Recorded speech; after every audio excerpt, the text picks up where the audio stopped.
பேரிடியினுடைய சத்தத்தை கண்டு பயந்து தங்களுடைய காதுகளிலே அவர்கள் தங்களுடைய விரல்களை ஆக்கிக் கொள்கிறார்கள்.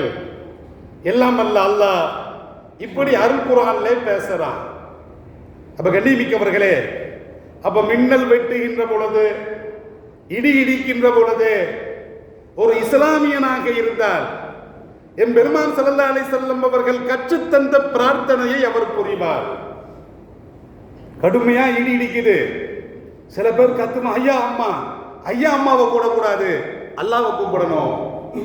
அல்லாஹும்ம லா தக்துல்னா பி கலபிக வலா துஹ்லிக்னா பி அதாபிக வஆஃபினா கபல தாலிக.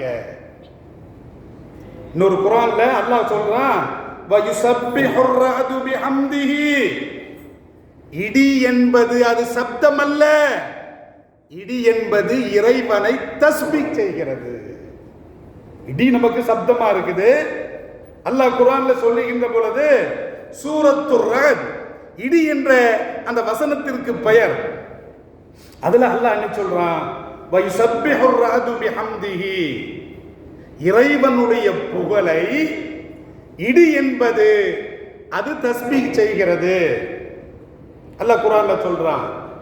அப்ப வானவர்களும் அதை கண்டு அஞ்சி இறைவனை தஸ்பீஹ் செய்கிறார்கள்.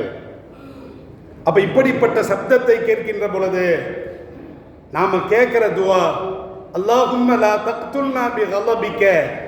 இறைவா, உனது கோபத்தால் எங்களை மரிக்க செய்து விடாதே. வலா துஹ்லிக்னா பி அதாபிக. உனது வேதனையால் எங்களை அழித்து விடாதே. வாஃபினா கபுல தாலிக.